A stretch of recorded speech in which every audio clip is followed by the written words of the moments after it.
Hello everyone, welcome to my channel. कैसे हैं आप सब लोग? तो आज हम पार्ट 2 के आगे कंटिन्यू करेंगे। This is part 3 of the Harappan civilisation. ठीक है, तो नेक्स्ट पॉइंट है हमारा discovering Harappan civilisation. Harappan civilisation को डिस्कवर किन किन लोगों ने करा, किन लोगों का इसमें हाथ था, कौन वो लोग थे जिन्होंने एक्सकेवेट कराया, कौन था first director general of ASI. ASI मतलब आर्कियोलॉजिकल सर्वे ऑफ इंडिया। अभी तक हमने मोहनजोदारो के बारे में पढ़ा कि उसके 2 टाउन्स में वो डिस्ट्रीब्यूट था। ठीक है, कैसे लोग वहाँ रहते थे हड़प्पा में, कैसे उनकी फूड हैबिट्स थी, क्या वो पहनते थे, क्या फार्मिंग करते थे। आज हम जानेंगे कि ये सब जो डिस्कवरी है वो कैसे हुई। सबसे पहले नाम आएगा कनिंघम। कनिंघम को क्या कन्फ्यूजन हुई थी, और कनिंघम कौन था? First director general of ASI. उसको जब हमें दो जगह से अगर दो सोर्सेज से अगर हमें इंफॉर्मेशन मिलती है तो हम लोग कंफ्यूज हो जाते हैं ना। सेम इसके साथ हुआ। इसको एक जगह पता चला कि देखो हमने एक्सकेवेशन करी तो हमें ये मिला है, ऐसे ऐसे हुआ है, और दूसरी तरफ इसने बुद्धिस्ट जो चाइनीज बुद्धिस्ट पिलग्रिम जो थे उनके टेक्स्ट पढ़े। जो चाइनीज बुद्धिस्ट थे जब वो पिलग्रिमेज पे निकले तो वो कुछ टेक्स्ट उन्होंने इंडिया में छोड़ दिए थे। तो जब इसने उनको पढ़ा तो इसको कुछ और बात पता चली, और वैसे कोई और बात थी। तो इससे दो सोर्सेस की इंफॉर्मेशन पढ़ के ये थोड़ा सा कंफ्यूज हो गया, तो ये इसकी कंफ्यूजन थी। ठीक है, सेकंड जो इंडस सिविलाइजेशन था, चैप्टर का नाम तो द हड़प्पन सिविलाइजेशन है, लेकिन इसका नाम द इंडस वैली सिविलाइजेशन किसने रखा? जॉन मार्शल ने। जॉन मार्शल जो था वो पहले स्कॉलर थे जिन्होंने इंडस सिविलाइजेशन नाम रखा, और ये कौन थे? ये भी डायरेक्टर जनरल थे एएसआई के। Excavators of Harappa. दयाराम साहनी के बारे में आपने पार्ट 1 में पढ़ा था कि हड़प्पा के डिस्कवरर कौन थे? दयाराम साहनी। तो यही वो पहले इंसान है जिसने एक्सकेवेट किया था। लेकिन सिर्फ ये नहीं है, और भी बहुत लोग हैं। तो पहले इन्होंने 1921 में किया, फिर 1926 में माधव स्वरूप वत्स ने किया, एंड 1946 में REM व्हीलर, इनका पूरा नाम है, उन्होंने किया। आप सिर्फ व्हीलर भी याद कर सकते हो। कंटेम्प्रेरी सिविलाइजेशन, यानी कि जब इंडस वैली सिविलाइजेशन हो रही थी तो साथ साथ और कौन सी सिविलाइजेशन हो रही थी? मेसोपोटामिया, इजिप्ट और चाइना। इसकी डिस्कवरी उन लोगों ने कब करी ये हम नहीं कह सकते, लेकिन साथ साथ जब इंडस वैली सिविलाइजेशन सभ्यता जो थी, जब ये डेवलप हो रही थी, उसी टाइम ये लोग भी थे।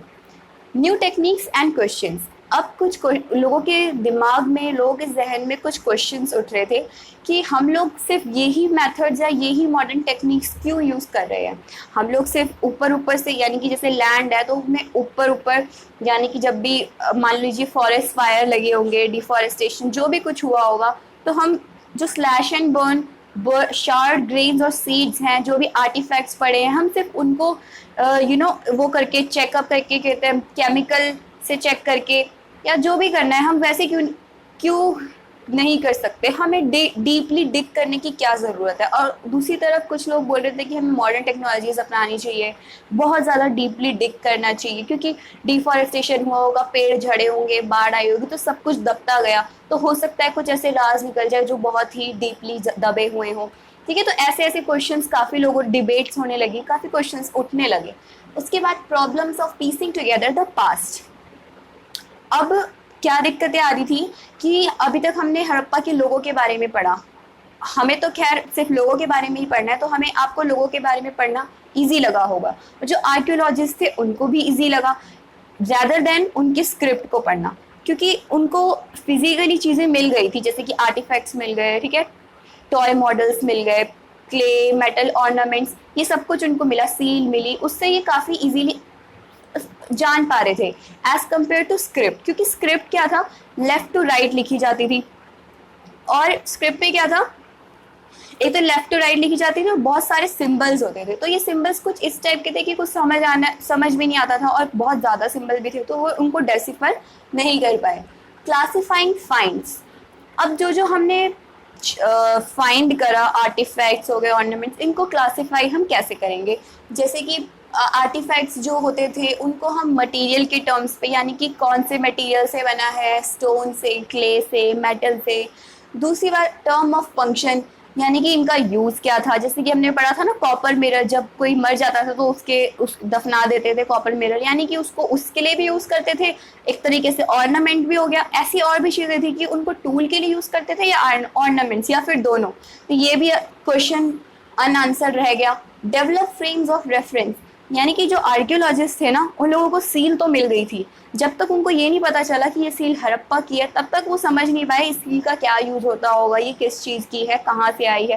लेकिन जब ये पता चला कि अच्छा ये हड़प्पा की है, तो वो समझ गए होंगे कि अच्छा ये लोग इधर उधर जाने के लिए, अपना ओनर का, सेंडर का नाम दिखाने के लिए, अपनी मोहर लगाने के लिए इसका हो सकता है ये यूज़ करते हों। प्रॉब्लम्स ऑफ इंटरप्रिटेशन, अब जो भी चीज़ें मिलती जा रही थी उनको इंटरप्रेट करने में काफ़ी प्रॉब्लम आ रही थी कि कुछ लोग कहते हैं नहीं इसका मतलब ये हो सकता है, नहीं इसका मतलब ये हो सकता है, तो काफ़ी दिक्कतें आ रही थी उसको, उसका मतलब को अच्छे से समझने में। जैसे कि कुछ अनयूजुअल और अनफैमिलियर ऑब्जेक्ट्स मिल रहे थे जो कि उनको अभी तक नहीं मिले थे, और जो अभी तक चीज़ें मिली थी वो उससे रिलेट भी नहीं कर पा रहे थे, कुछ अलग ही ऑब्जेक्ट्स मिल रहे थे। जैसे कि एक फीमेल महिला की मूर्ति मिली उसको, और ऐसी उनमें से सिर्फ एक ही थी और सबसे अलग थी। तो आर्कियोलॉजिस्ट को लगा कि हो सकता है कि ये उनकी मदर गॉडेस हो। वैसे ही सेम एक आदमी की फोटो मिली, तो उनको लगा कि ये इनका चीफ होगा, ये राजा होगा जो सभी डिसीजंस लेता होगा। जैसे हमने लास्ट वीडियो में पढ़ा कि इन सब लोगों के डिसीजन कौन लेता था, या फिर वो लोग खुद कलेक्टिवली लेते होंगे या फिर कोई उनका हेड होता होगा। तो वैसे ही उनको एक प्रीस्ट किंग की मूर्ति मिली, और एक और उनको चीज़ मिली, उनको मिली एक सील। उस सील में कौन बने थे? पशुपति महादेव। महादेव का तो हमें पता ही है कौन है महादेव। पशुपति क्यों बोला गया है? पशुपति यानी कि Lord of the animals, animals के राजा, एनिमल्स के भगवान। क्यों? क्योंकि उस सील में पशुपति महादेव बीच में उनकी फोटो है और साइड साइड में जानवरों की फोटो है। वैसी हमें सील मिली। तो बस, और बाकी एक ग्रेट बाथ और फायर ऑल्टर्स मिले हमें कालीबंगन और लोथल में। ग्रेट बाथ का जो मैंने लास्ट वीडियो में बताया था कि एक कोर्टयार्ड, एक आंगन होता है, उसके बीच में ग्रेट बाथ, वहाँ पे कुछ लोग नहाने आते होंगे, या जो भी एक फायर ऑल्टर जहाँ पे पूजा वगैरह ये करते होंगे। काफ़ी ऊंची हाइट में फायर ऑल्टर होता है जिसमें आग लगा के कुछ हवन टाइप का करते हैं। तो ये सब चीज़ें काफ़ी मिली जो कि एक अनयूजुअल और अनफैमिलियर थी। तो इस चैप्टर में बस इतना ही। अगर आपको ये वीडियो पसंद आए तो प्लीज़ लाइक करना, और